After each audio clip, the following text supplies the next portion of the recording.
Monsoon કામગીરી વિવાદમાં આવી ગઈ છે। ચોમાસાના ગણતરીના દિવસો બાકી હોવા છતાં પૂર્ણ ન થઈ કામગીરી અને મહાનગરપાલિકાએ ડ્રેનેજ લાઇન નાખવા 50થી વધુ સ્થળે રસ્તા ખોદ્યા છે। જોકે 80% ડ્રેનેજની કામગીરી પૂર્ણ થવા છતાં ન બન્યા નવા રોડ અને કોન્ટ્રાક્ટર ગોકળ ગતિએ કામ કરતો હોવાનો સ્થાનિકોનો આરોપ છે। જોકે અધિકારીઓ પણ એસી ચેમ્બરમાં બેસીને વહીવટ કરતા હોવાનો આરોપ લગાવવામાં આવ્યો છે। ચોમાસા પહેલા કામગીરી પૂર્ણ કરવાની સ્થાનિકોની માંગ છે।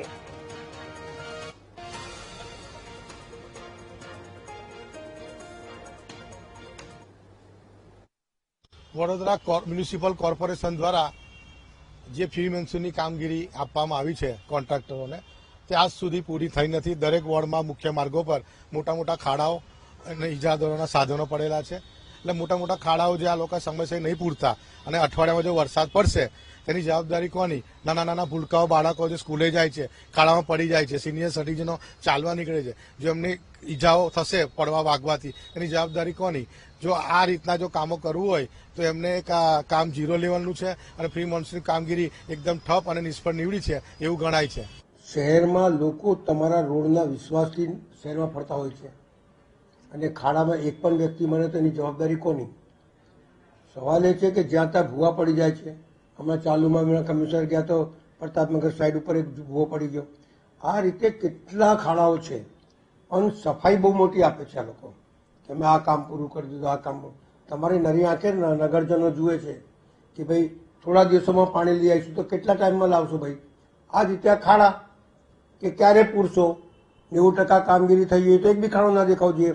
એટલે ખાલી વાર્તાઓ બહુ મોટી છે પણ મૂળ એની અંદર જોઈએ તો મોટા પ્રમાણમાં ભ્રષ્ટાચાર છે અને એટલે જ અત્યાર સુધી રોડો નહીં થયા। તો એક બે વરસાદ જોરથી પડી ગઈ અને ભૂવા પડ્યા તો કોઈનો છોકરો હણાવવાનો છે, કોઈનો બાપ, કોઈની મા એ ખાડામાં પડીને હાથ પગ તૂટશે અથવા હણાઈ જશે એવું મને સ્પષ્ટ દેખાઈ રહ્યું છે। એટલે વાર્તાઓ કમ કરો અને વહેલી તકે ખાડા પૂરે અને રોડ બને એવી વ્યવસ્થા કરો।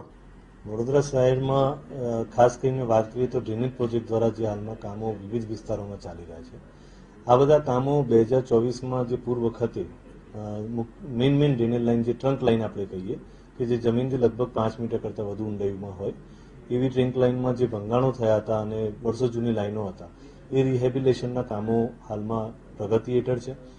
એક નક્કી કરવામાં આવ્યું હતું કે 10 તારીખ સુધીમાં આ તમામ કામોને સેફર સાઇટ પર લાવી અને રોડનું રિસ્ટોરેશન કરવામાં આવશે। હાલમાં વિવિધ સ્થળોએ જ્યાં જ્યાં પણ કામ ચાલે છે ત્યાં આગળ જે કામો 90% કરતાં વધુ પ્રગતિ હેઠળ પૂર્ણ થયેલા છે એવામાં રિસ્ટોરેશનની કામગીરી શરૂ કરી દેવામાં આવી છે અને જે કામો હજી આગામી સમય સુધી ચાલવાના છે તેવા કામોને એક બેરિકેડ કરીને સેફ સ્ટેજ પર લાવવાના છે।